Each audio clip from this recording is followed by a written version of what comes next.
Assalamualaikum warahmatullahi wabarakatuh. Alhamdulillah wassalatu wassalamu ala rasulillah wa ala alihi wa ashabihi wa mawala wa la hawla wa la quwata illa billah. Ini tentu menjadi suatu semacam dentuman ya, di tengah-tengah upaya untuk membangun persatuan ya, untuk membangun kalau dalam tanda petik rekonsiliasi atau ketenangan umat setelah hiruk pikuk pilpres ya. Sebetulnya sebelumnya sudah ada ya, dari beberapa pernyataan, misalnya ada anggota kabinet, semua orang sudah tahu, sudah mulai tenang sedikit, tiba-tiba ada lagi ini ya.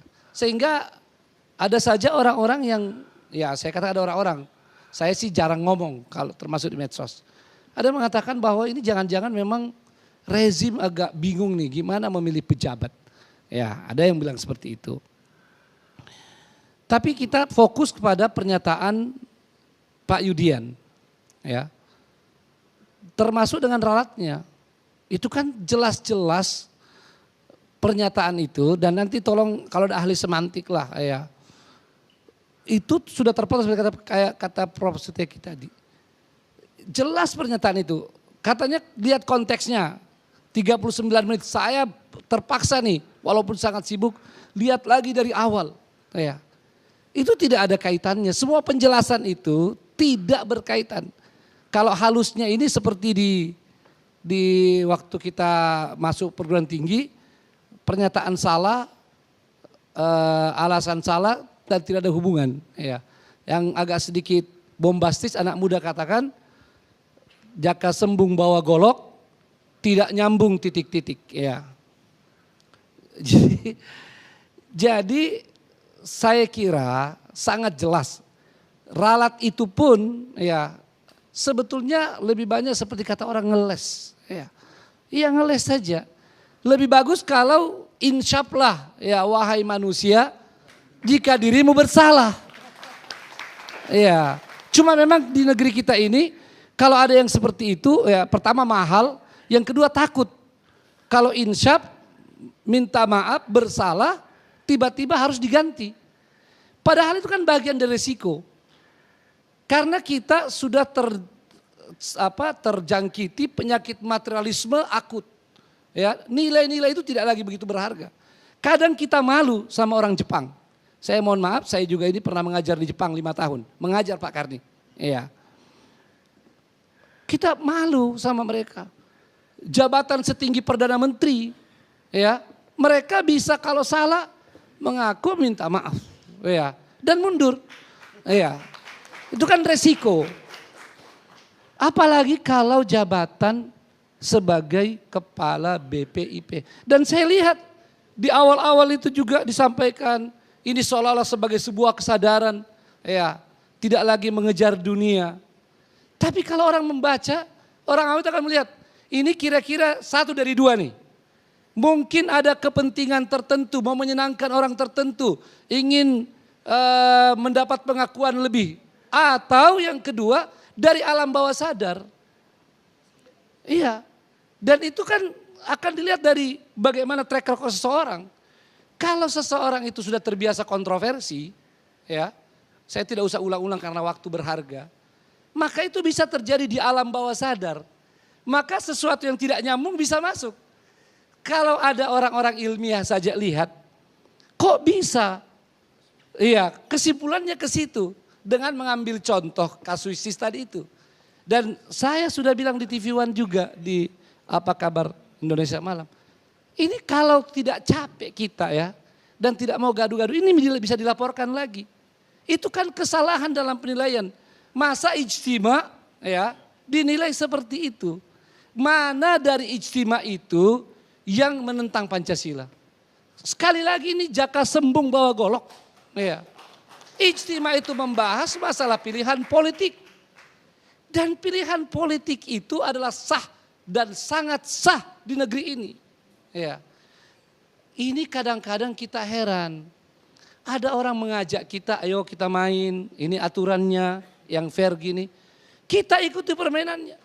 Tapi kemudian dia mengatakan bukan begitu permainannya. Yang mana?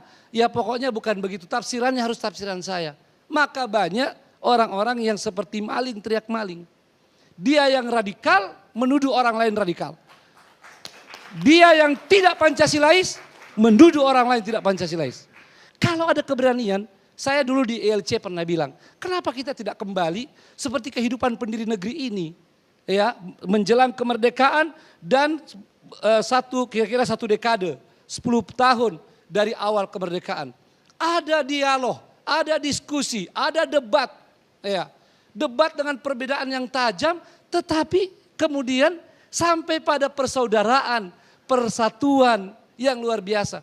Kita sekarang ini hanya ilmiah, tapi menjauhi yang ilmiah. Kami sudah berkali-kali menyampaikan, termasuk pada Bapak Presiden. Ya, kami pernah bertemu.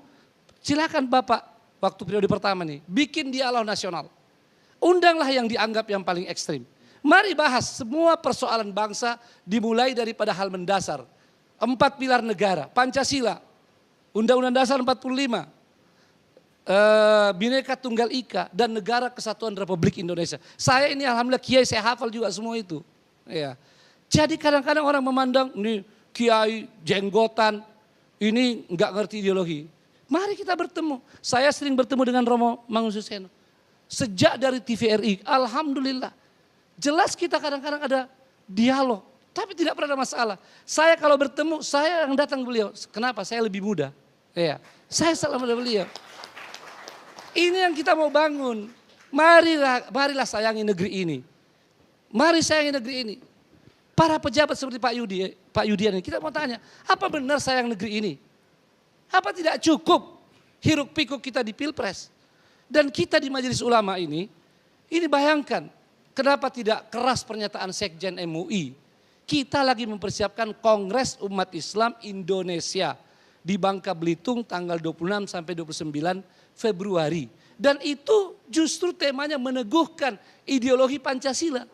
Di samping ada orang-orang sekuler, orang-orang liberal yang menarik-narik Pancasila ini ke arah yang sudah tidak karuan. Bahkan ada yang tega menyusun RUU tidak menjadikan Pancasila sebagai dasar. Kalau mau tahu cek aja sendiri. Ada RUU. Tidak lagi menyebut Pancasila sebagai konsideran landasan hukum. Selain itu kita juga jujur, fair. Masih ada orang Islam walaupun tinggal sedikit segelintir yang belum memahami baik Pancasila ini sebagai ideologi negara. Kita mau selesaikan itu. Kita mau bawa di kongres ini. Ya, makanya kongres ini luar biasa dengan tema yang sangat nasionalis religius. Strategi umat Islam Indonesia dalam mewujudkan NKRI yang maju, adil dan beradab. Tidak ada di situ khusus umat Islam. Justru strategi kaum muslimin ya untuk mewujudkan NKRI yang maju, adil dan beradab itu untuk seluruh anak bangsa. Di tengah-tengah persiapan itu tiba-tiba muncul pernyataan absurd ini. Dan ya kita tidak punya waktu banyak di sini. Sama dengan Bang Fajrul, kalau mau mari kita buka forum. Terbuka, tertutup. Untuk kita sampai pada kesimpulan apakah ini memang hanya salah tafsir. Atau ini ada kesalahan fatal ya dari cara berpikir, cara komunikasi. Tidak ada wise sama sekali. Ini mungkin pejabat Badan Pancasila yang terburuk sepanjang negara Indonesia. Bahkan lebih buruk di zaman Azas Tunggal. Mana mungkin seorang kepala Badan Pancasila ngomong seperti itu. Harusnya kan seperti Pandito ya Romo ya. Makanya kalau Romo bilang ganti itu sama dengan Sekjen. Ya Sekjen MUI juga minta ganti. Jadi bukan Kiai saja, bukan MUI saja, Romo Mangun juga minta diganti. Ya karena memang, lah kalau orang bilang kenapa harus diminta diganti? Memang kalau orang itu di tempat yang tinggi, memang itu hukumannya juga begitu. Makanya istri-istri Nabi itu dalam Al-Quran, kalau bersalah hukumannya 2 kali lipat. Karena pada posisi yang tinggi, jadi kalau pejabat tinggi salah sedikit, memang mundur. Seperti di Jepang itu. Nah inilah yang harusnya kita jaga bersama. Ya, mari sayangi negeri ini. Ya, jangan suka buat gaduh. Kalau memang masih ada di hati kalian, ada orang-orang yang kalian anggap ekstrim, ada yang Anda anggap tidak Pancasilais, pintu dialog terbuka. 24 jam rumah kami terbuka, silakan kalau ada yang mau. seperti itu. Jangan lempar batu sembunyi tangan. Dan masalah ijtima, coba aja ditanya orang-orang umum. Ijtima itu adalah persoalan politik, ya, pilihan politik. Kalau begitu Pak Prabowo yang sekarang jadi menteri juga protes dong. Ya, dia kan juga orang yang bahkan menghadiri ijtima sampai terakhir.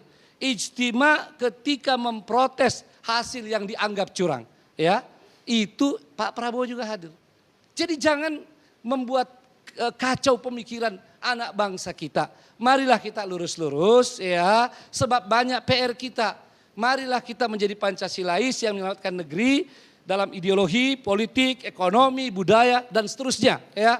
Jangan sekedar teori, pemanis bibir, ya, lip service dan seterusnya. Saya kira begitu Pak Karni. Terima kasih. Terima kasih.